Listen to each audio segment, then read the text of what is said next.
माननीय अध्यक्ष जी, 2 मिनट लगता है कभी। सुबह से जो चर्चा चल रही है उसको मैंने बारीकी से सुना है। मुझे लगता है या तो निर्दोष भाव से या तो राजनीतिक कारणों से ढेर सारी भ्रांतियां कई सदस्यों के मन में भी है और कई सारी भ्रांतियां सदन के माध्यम से, आपके माध्यम से पूरे देश भर में फैलाने का प्रयास भी हो रहा है। बिल पर चर्चा का जवाब तो माननीय रिज्जू साहब देंगे। मैं कुछ बातें यहां रखी है, इसको मेरी समझ के हिसाब से क्लैरिफाई करने का जरूर प्रयास करूंगा। ये वक्त एक अरबी शब्द है। वक्त का इतिहास मान्यवर कुछ हदीसों से जुड़ा हुआ मिलता है और आजकल जिस अर्थ में वक्त शब्द का प्रयोग किया जाता है, इसका मतलब है अल्लाह के नाम पर संपत्ति का दान, पवित्र धार्मिक उद्देश्यों के लिए संपत्ति का दान।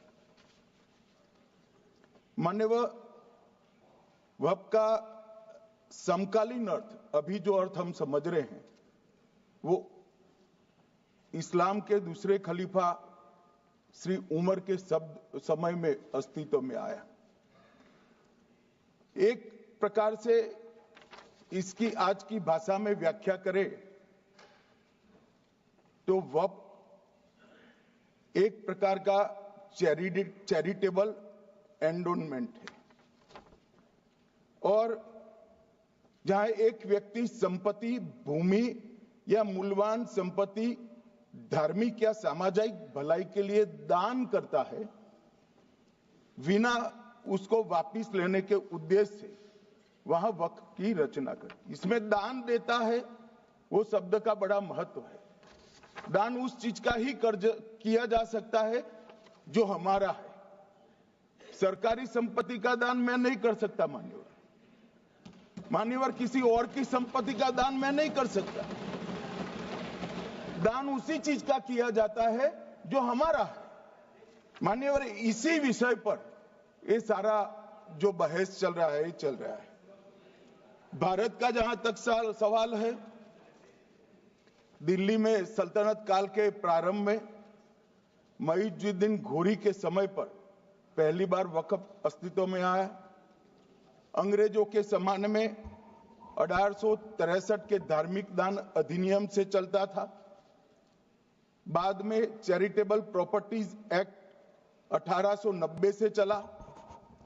उसके बाद 1913 में मुसलमान वक्फ वैलिडेटिंग एक्ट अस्तित्व में आया। तब तक ये सारी प्रक्रियाएं चैरिटेबल एक्ट के तहत चलती थी। मान्यवर, आजादी के बाद वही एक्ट को 1954 में वक्फ के केंद्रीकरण के लिए बदला गया।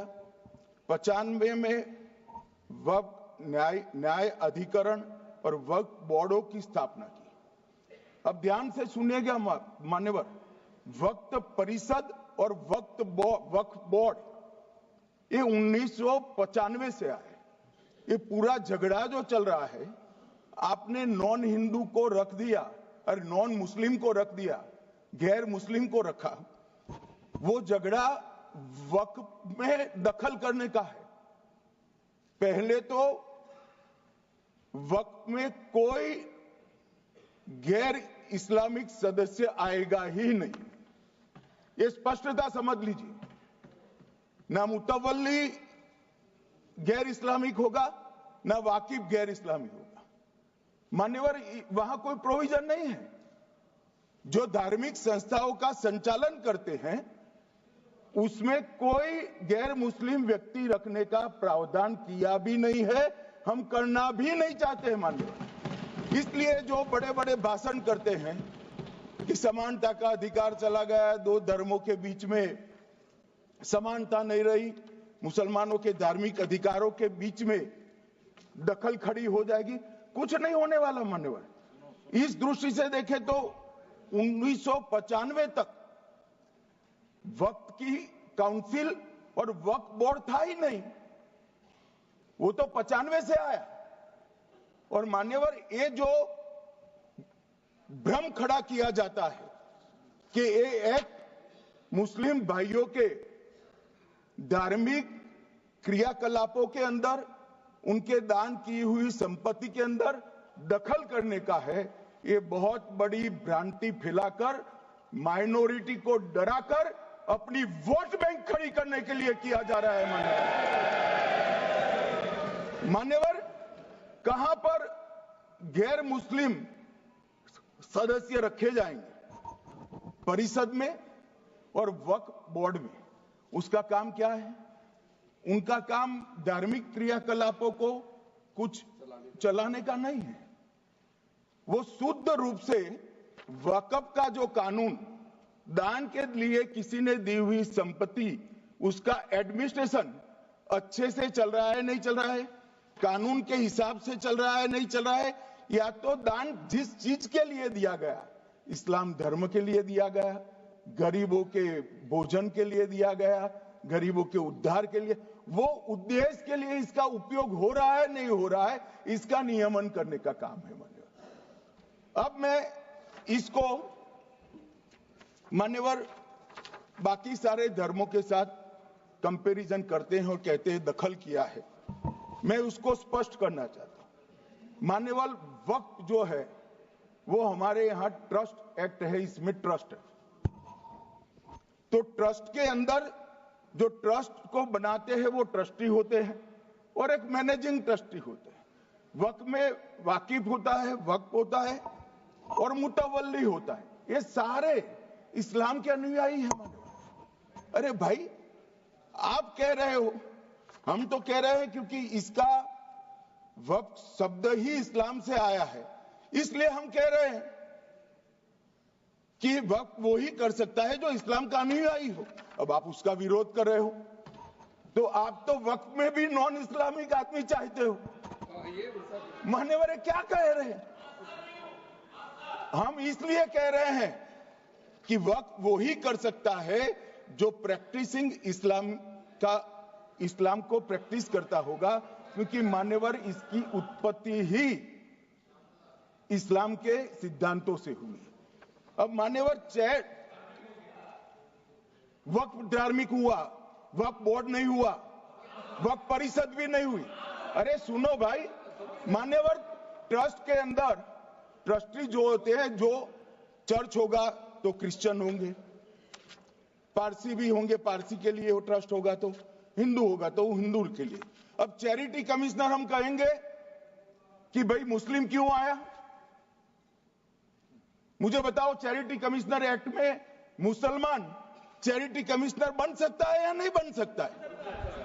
उसको ट्रस्ट नहीं चलाना है, उसको चैरिटी के कानून के हिसाब से वो ट्रस्ट चले, उसकी देखरेख करनी है। ये धार्मिक नहीं है, ये धर्म का काम नहीं है मान्यवर, ये एडमिनिस्ट्रेटिव वर्क है। और इसलिए तो फिर चैरिटी कमिश्नर हिंदू होगा तो वो क्रिश्चियनों के ट्रस्ट का कैसे देखरेख करेगा? चैरिटी कमिश्नर क्रिश्चियन होगा तो जैनियों के और हिंदुओं के ट्रस्ट का कैसे देखरेख करेगा? अब बताओ कि सारे ट्रस्ट के चैरिटी कमिश्नर अलग अलग बन, देश तोड़ दोगे आप लोग, तोड़ दोगे। हमने साहब, मैं अभी भी आपके माध्यम से, इस सदन के माध्यम से देश भर के मुसलमान भाइयों बहनों को कहना चाहता हूं, आपके वक्फ में एक भी नॉन मुस्लिम नहीं आएगा। ये एक्ट में ऐसा कोई प्रावधान नहीं। मगर जो वक्फ बोर्ड है और वक्फ परिषद है, उसका काम क्या है? वक्फ की संपत्तियां मान्यवर बेच खाने वाले लोगों को पकड़कर इसके बाहर निकालने का। वक्फ के नाम पर औने पौने दाम में संपत्तियों को 100 साल तक किराए पे देने वाले लोगों को पकड़ना है। वक्फ का जो पैसा होता है, इनकम जो घिरती जा रही है, जिसके माध्यम से माइनॉरिटी का विकास करना है, माइनॉरिटी को आगे बढ़ाना, इस्लाम धर्म की सारी धार्मिक संस्थाओं को पुख्ता करना है। ये पैसा जो चोरी होता है ना, उसको पकड़ने का काम वक्फ बोर्ड वक्फ परिषद करे। और मान्यवर, वो चाहते हैं कि इनके राज में जो मिलीभगत चली वो चलती रहे। ये नहीं चलेगी, ये नहीं चलेगी। और मान्यवर, मैं आज आपको बताना चाहता हूं क्या स्थिति हुई है।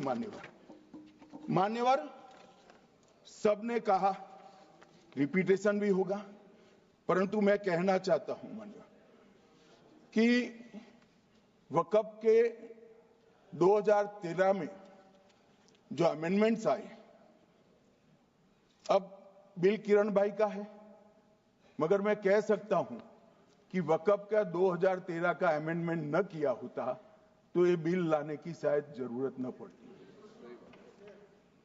सब कुछ अच्छा चलता था।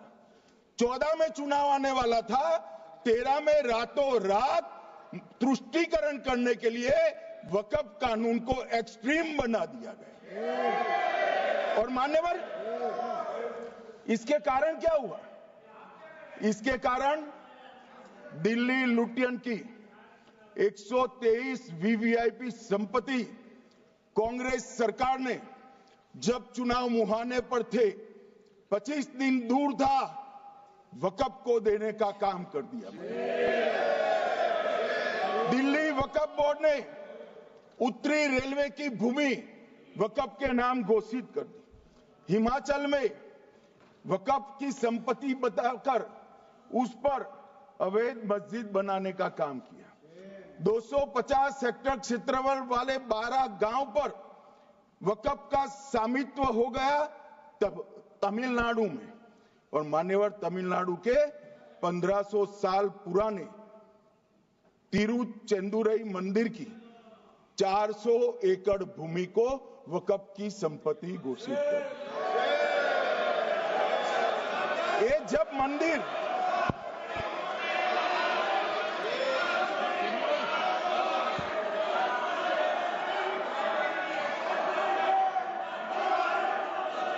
आपको मौका मिले अपनी बात कह देना, प्लीज बैठिए। मान्यवर, कर्नाटक की, आपको मौका मिले अपनी बात कह देना, आप भी बहुत मिसलीड करते हैं। बैठिए गृह मंत्री जी। मान्यवर, कर्नाटक की मणिपट्टी समिति का रिपोर्ट मैं पढ़ रहा हूं, इसमें मेरा कुछ नहीं है, खड़े मत हो जाना। ये मणिपट्टी समिति का रिपोर्ट है। 29,000 एकड़ भूमि वक्फ की बिजनेस के उपयोग के लिए किराए पर दे दी। मान्यवर, 2001 से 12 के बीच 2 लाख करोड़ की वक्फ की संपत्ति निजी संस्थानों को हस्तांतरित कर दी 100 साल की लीज पर। मान्यवर, बेंगलुरु में उच्च न्यायालय में बीच में पढ़ना पड़ा, 602 एकड़ भूमि को जब्त करने से रोकना पड़ा। विजयपुर कर्नाटक के होनवाड़ गांव की 1500 एकड़ भूमि पर दावा कर उसको विवाद में डाला और 500 करोड़ की संपत्ति जिस भूमि का मूल्य है वहां 5 स्टार होटल को महीने 12,000 रुपए के किराए से दे दिया। अब मान्यवर ये कहते हैं कि इसका हिसाब किताब न करो, इसकी देखरेख न करो। भाई, ये पैसा जो है देश के गरीब मुसलमान का है, ये गन्ना सोटों की चोरी के लिए नहीं, ये इसको रोकने के लिए। और इनके जो ठेकेदार बैठे हैं मान्यवर, ये यहां गरज गरज कर बोलते हैं, खुद तो समझे बगैर बोलते हैं, कुछ समझ कर बोलते हैं। उनको लगता है कि इससे हम जीत जाएंगे। मान्यवर, कर्नाटक में दत्तापीठ के मंदिर पर क्लेम किया, तालीपरंबा 75 साल पुराने एक दावे के आधार पर 600 एकड़ जमीन का दावा किया और ईसाई समुदाय की भी ढेर सारी जमीनों पर कब्जा कर लिया गया। मान्यवर, आज देश के कई गणमान्य चर्च और चर्च के समूह वक्फ बिल का समर्थन कर रहे हैं। उनको लगता है कि इसका विरोध कर हम मुस्लिम भाइयों की सिंपैथी जीतकर अपनी वोट बैंक पक्का करेंगे, उसमें कोई फायदा नहीं होगा अखिलेश। इसलिए कि 4 साल में मुस्लिम भाइयों को मालूम पड़ जाएगा कि कानून तो उनके फायदे में है। और इसके साथ ये दक्षिण के सारे जो सांसद बोल रहे हैं, अपनी अपनी कॉन्स्टिट्यूंसी में सारे चर्च को मान्यवर नाराज कर रहे हैं, उनको पता नहीं। सारे चर्च को नाराज कर रहे हैं। सारे चर्च ने रिजोल्व किया है कि हम खिलाफ इसका हम समर्थन करते हैं। मान्यवर, तेलंगाना में 66,000 करोड़ की 1700 एकड़ जमीन पर दावा कर दिया। असम में मोरीगांव जिले की 134 एकड़ भूमि पर दावा हुआ। बिहार का मैं लालू जी के कोर्ट के साथ बाद में बताता हूं। गुरुद्वारा से संबंधित हरियाणा की 14 मरला भूमि को वक्फ को सौंप दिया। और मान्यवर, प्रयागराज में चंद्रशेखर आजाद पार्क को भी वक्फ घोषित किया। और मान्यवर, महाराष्ट्र के वडानगे गांव में महादेव की मंदिर पर दावा किया। और बीड में कंकलेश्वर मंदिर की 12 एकड़ जमीन वक्फ बोर्ड ने जबरन ले ली। मान्यवर, ये सब जब जो चल रहा है, इसमें आज भी मैं स्पष्ट करना चाहता हूं, वक्फ जो कि मुस्लिम भाइयों की धार्मिक क्रियाकलाप और उनके बनाए हुए दान से ट्रस्ट है, उसमें सरकार कोई दखल करना नहीं चाहती है। मुतवल्ली भी उनका होगा, वाकिफ भी उनका होगा, वक्फ भी उनका होगा। परंतु वक्फ की संपत्ति, इसका रख रखाव ठीक से हो रहा है नहीं। वक्फ का संचालन कानून के हिसाब से हो रहा है, निजी उपयोग के हिसाब से। सैकड़ों साल पहले किसी बादशाह ने दान किया, हमारी भाषा में कहो तो धर्मादा किया।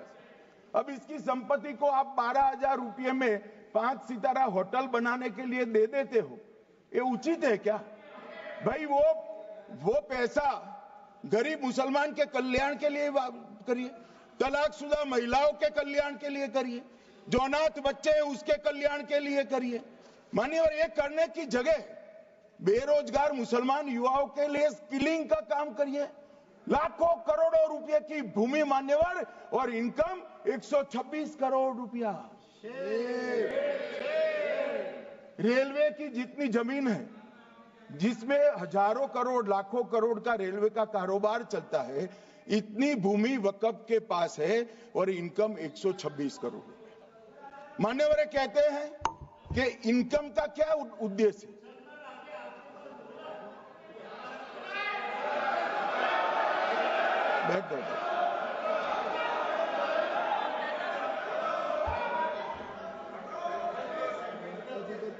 मान्यवर, मैं दादा की टेंशन समझ रहा हूं, ये बंगाल के मुसलमान भी सुन रहे हैं, तो उनको टेंशन होना स्वाभाविक है।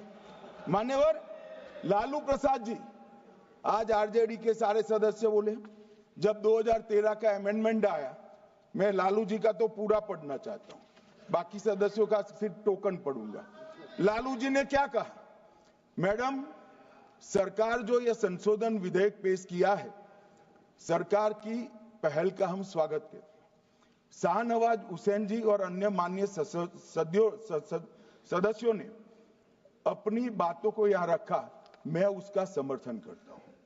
आप देखिए, सारी जमीनें हड़प ली गई है, चाहे सरकारी हो या गैर सरकारी।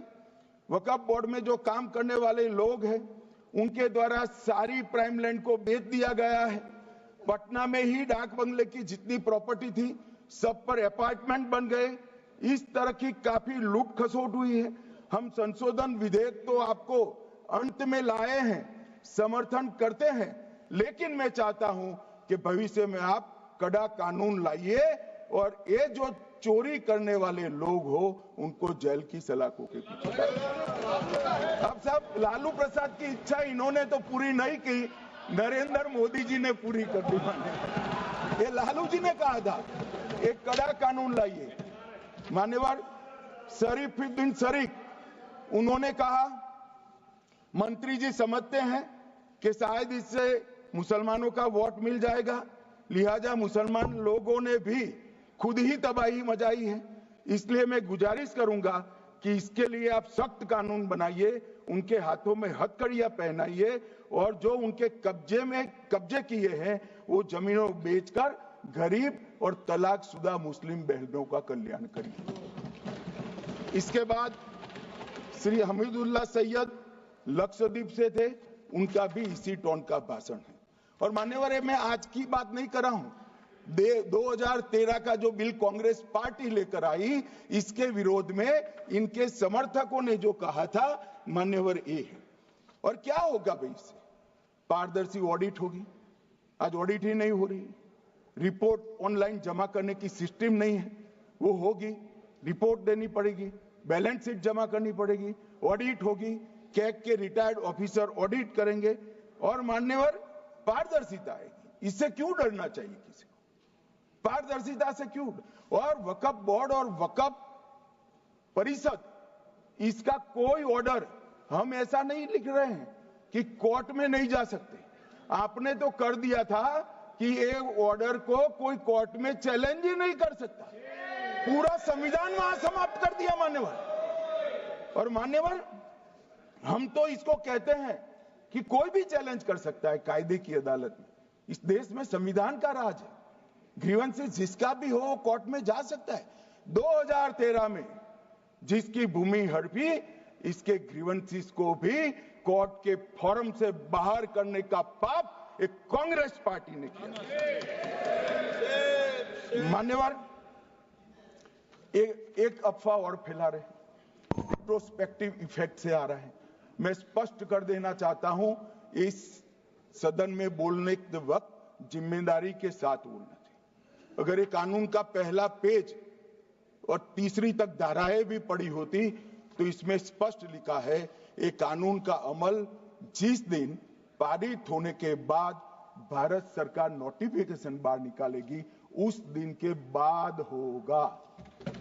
मतलब रिट्रोस्पेक्टिव इफेक्ट नहीं है, मगर मुस्लिम भाइयों को डराया जा रहा है कि रिट्रोस्पेक्टिव इफेक्ट से आएगा।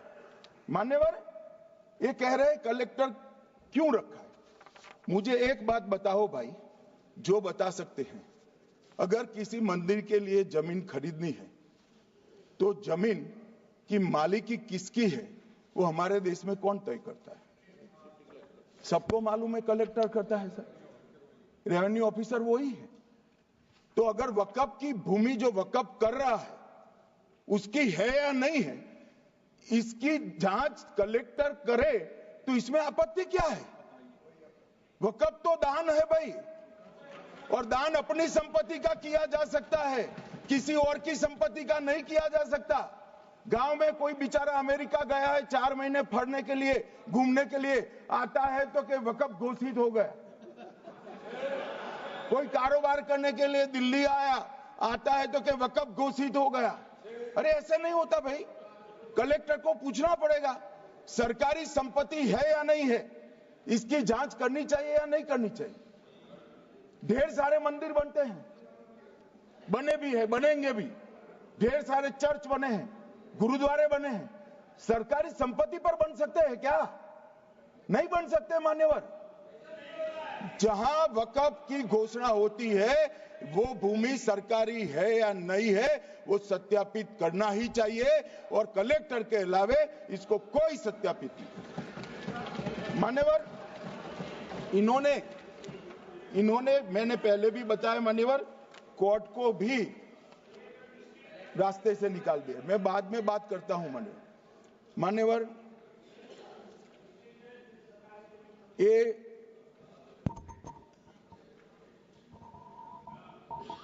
मान्यवर एक उपयोग के आधार पर वक्त की समाप्ति। मान्यवर ये कह रहे हैं कि सैकड़ों सालों से वहां प्रैक्टिस है। अब वो तो वक्फ रजिस्टर हो गया, आपने घोषित कर दिया, वक्फ में रजिस्टर भी हो गए, अब इसका सवाल नहीं है।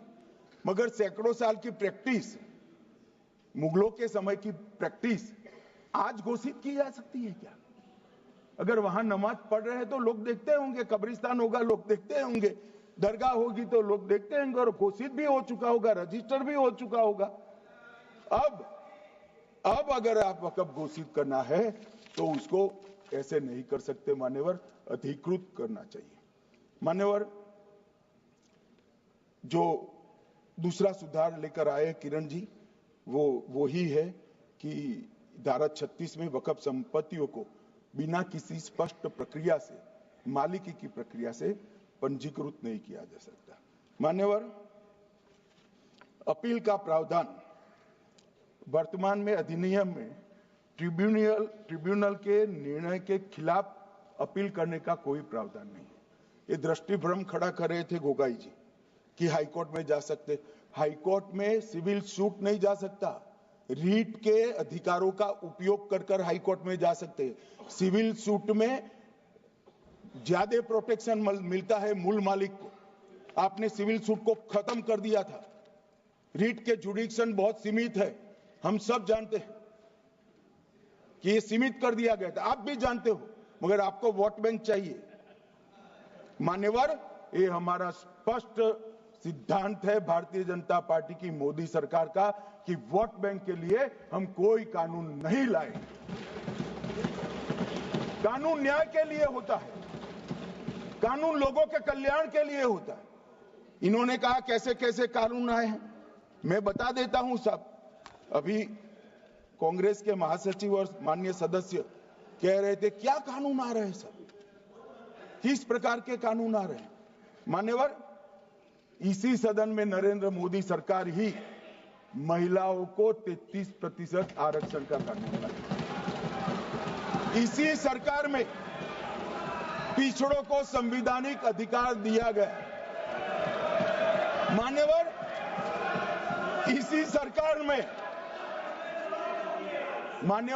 सरकार में बजट जो आए, इसमें गरीबों को गैस, शौचालय, पानी, 5 लाख तक का बीमा, 5 किलो अनाज, बिजली और घर दिए गए।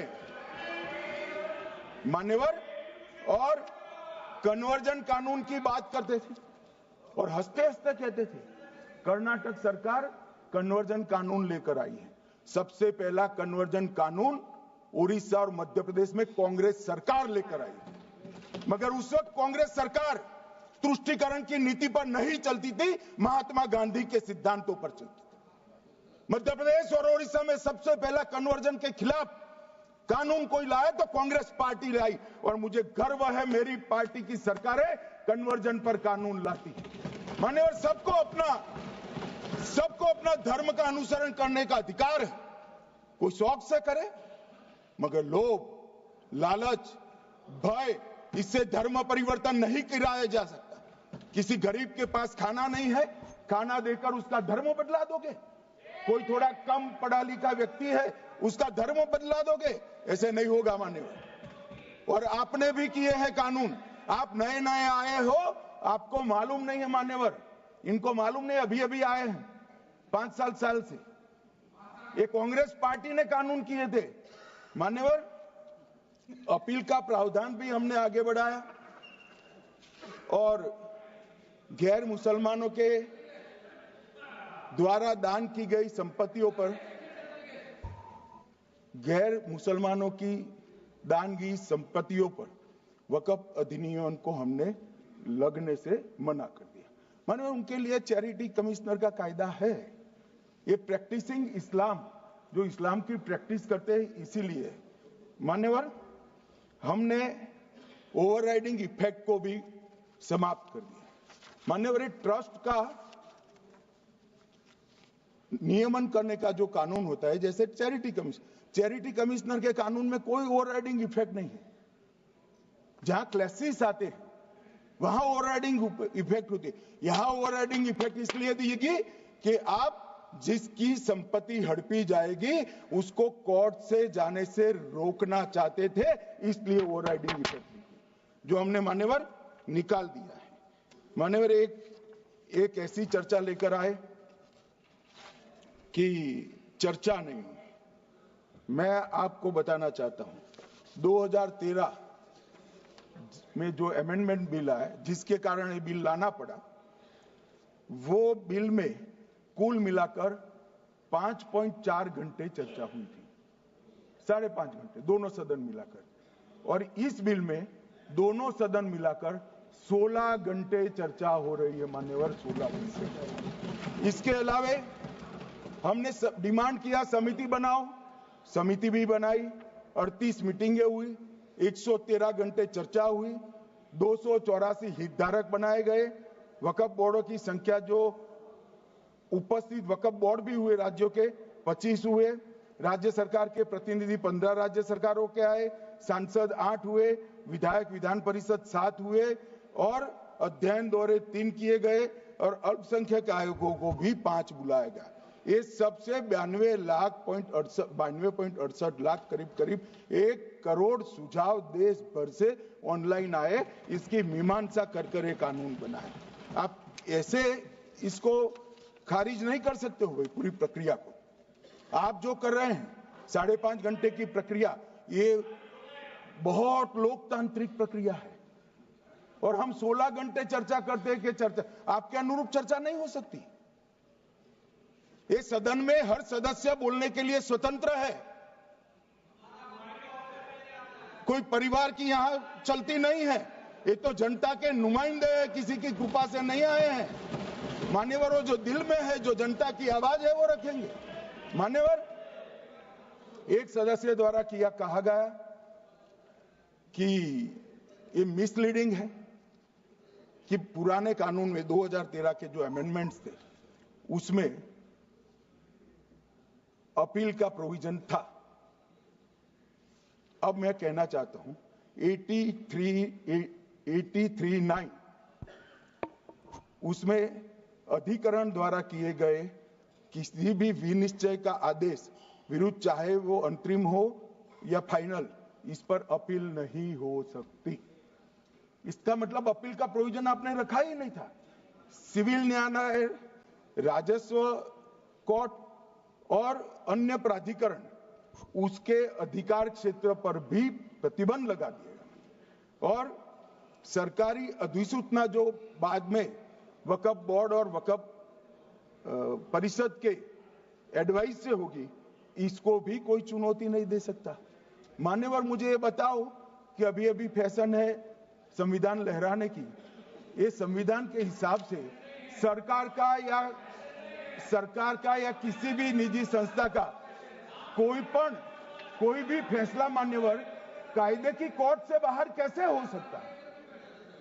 कोई भी फैसला हो, ये देश की अदालत वो फैसले तक रुचि नहीं रखेगी। नागरिक ग्रीवेंसेस लेकर कहां जाएंगे? जिसकी भूमि हड़प कर ली गई वो कहां जाएगा? ऐसा नहीं चलेगा। आपकी वोट बैंक के लिए आपने किया था, हम खारिज कर रहे हैं, हम खारिज कर रहे हैं। ऐसा नहीं चलेगा। अदालत में जाइए, जिसको ग्रीवेंसेस है इधर और साइड से, और अदालत न्याय करेगी। न्याय के लिए तो अदालतें बनी हैं। और मान्यवर, यहां एक सदस्य ने कह दिया माइनॉरिटी इस कानून को स्वीकार नहीं करेगी। क्या धमकाना चाहते हो भाई? संसद का कानून है, सबको स्वीकार करना पड़ेगा। स्वीकार नहीं करेंगे मतलब क्या है? कैसे बोल सकते हैं कोई? हम कानून को स्वीकार नहीं करेंगे। ये कानून भारत सरकार का है, हर एक पर बंधन करता होगा और इसको स्वीकार करना पड़ेगा। मान्यवर, ये हमने तो खैर वक्फ को छेड़खानी नहीं की, वक्फ बोर्ड और वक्फ परिषद के अंदर बदलाव किया है, मगर वक्फ के लिए भी क्या क्या जजमेंट आए। सैयद फजल पुकोया थंगल बनाम भारत संघ 10/11/28 को केरल उच्च न्यायालय ने उन्होंने कहा वक्फ बोर्ड एक स्टैट्यूटरी बॉडी है, यह मुस्लिम समुदाय का प्रतिनिधि निकाय नहीं है। इसका फंक्शनिंग मान्यवर एडमिनिस्ट्रेटिव है। धार्मिक क्रियाकलापों को तो वक्फ ने करना है, चाहे कब्रिस्तान हो, चाहे दरगाह हो, चाहे मस्जिद हो, चाहे चैरिटी का काम, वो वक्फ बोर्ड को नहीं करना है भाई। ये केरल हाईकोर्ट ने किया। इलाहाबाद हाईकोर्ट ने भी, उसने तो मुतवल्ली तक भी कहा है, मगर हम मुतवल्ली तो जो धर्म का है वही रखेंगे।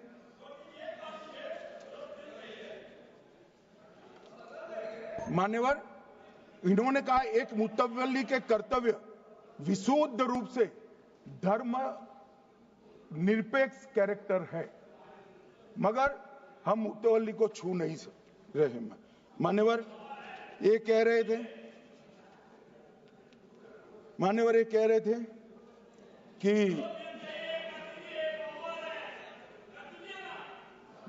मान्यवर ये कह रहे थे कि कोई गड़बड़ियां नहीं हुई। मान्यवर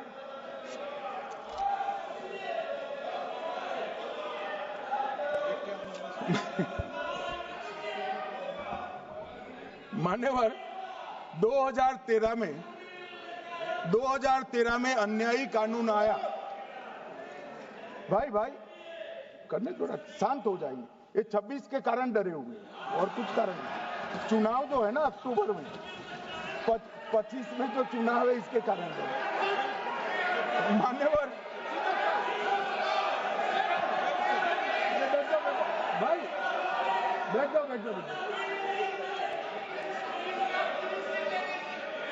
मान्यवर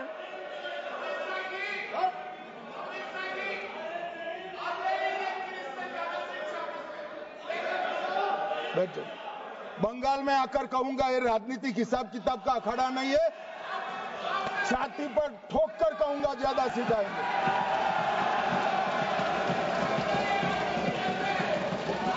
मान्यवर 2013 के, अरे बैठ जाओ वकील साहब बैठ जाइए। मान्यवर 2013 में वो भी रिपीट होने वाले हैं। मान्यवर 2013 में बैठ जाओ। मान्यवर 1913 से लेकर 2013 तक 1913 से 2013 तक वक्फ बोर्ड का कुल एकड़ में भूमि सब वक्फ का मिलाकर 18 लाख एकड़ था। मेरी विनंती है सभी सदस्य इसको ध्यान से सुनिए। 1913 से 2013 तक 18 लाख एकड़ और 13 से 25 तक एक कानून बनने का परिणाम क्या आया, और नई 21 लाख एकड़ भूमि बढ़ गई।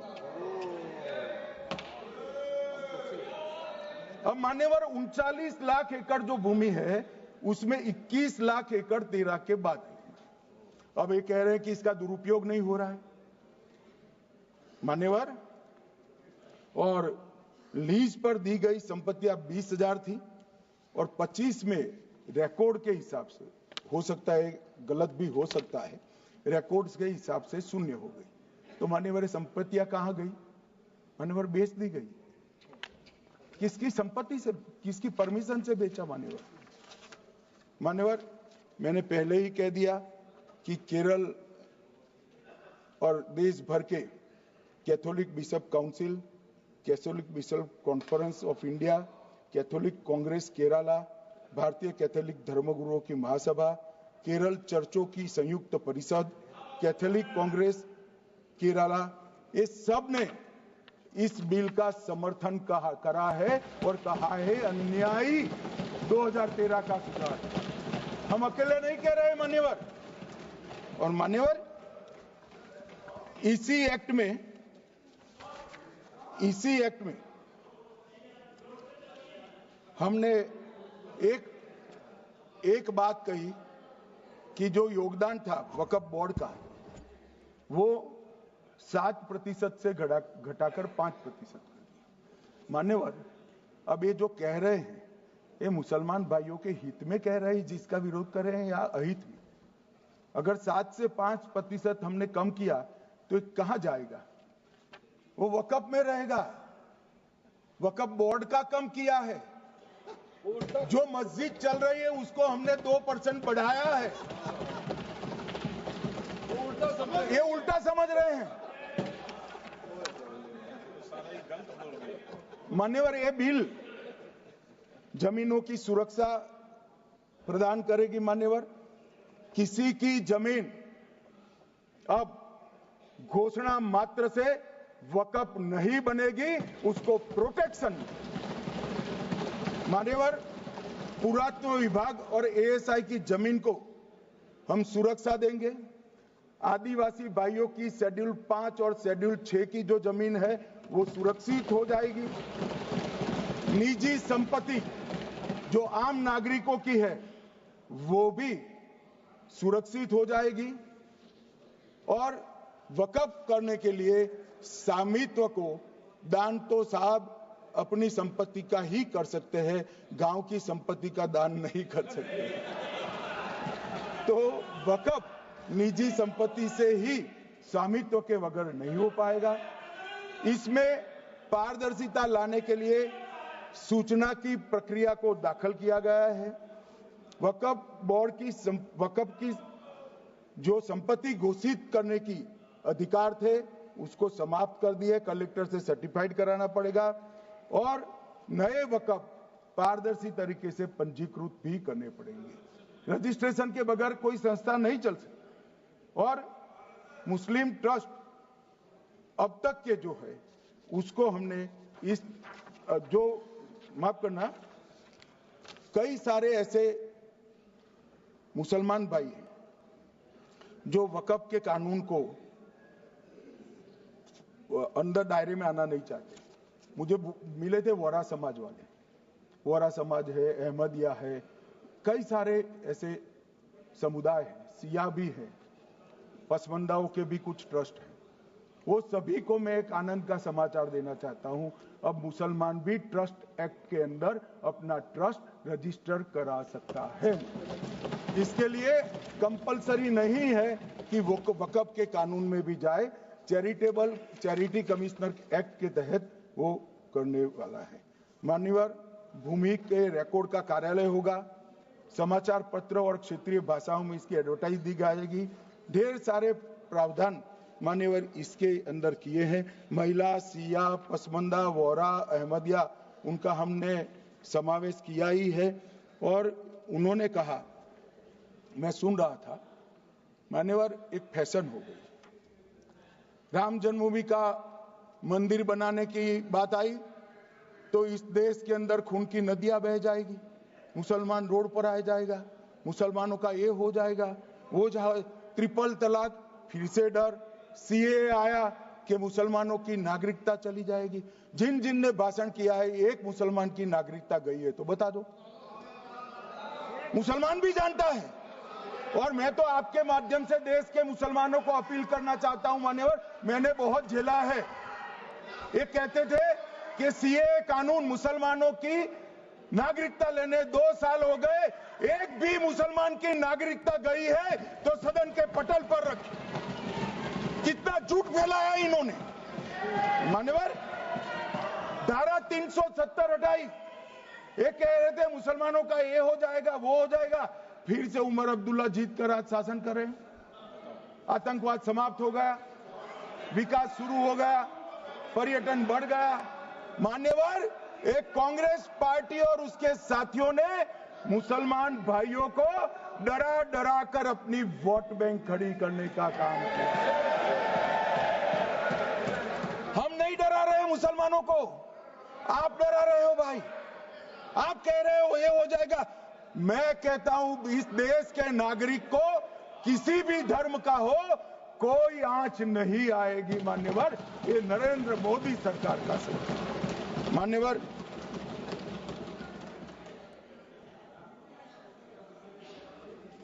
इनको मान्यवर ना पिछड़ों की चिंता है ना मुसलमानों की। ये सालों से जातिवाद और तुष्टीकरण इसके आधार पर काम करते हुए आए हैं और जातिवाद और तुष्टीकरण की राजनीति कर कर अपने परिवार की पॉलिटिक्स को आगे बढ़ाए हैं। मगर 2014 से मान्यवर जातिवाद तुष्टीकरण और परिवारवाद को एक साथ नरेंद्र मोदी ने समाप्त कर विकास की राजनीति इस देश में प्रस्तावित की। पॉलिटिक्स ऑफ परफॉर्मेंस, परफॉर्म करिए और चुनकर आइए। 3 टर्म मोदी जी को चुना है और 3 टर्म भारतीय जनता पार्टी की सरकार रहने वाली है। मेरी बात ठीक कर। मान्यवर,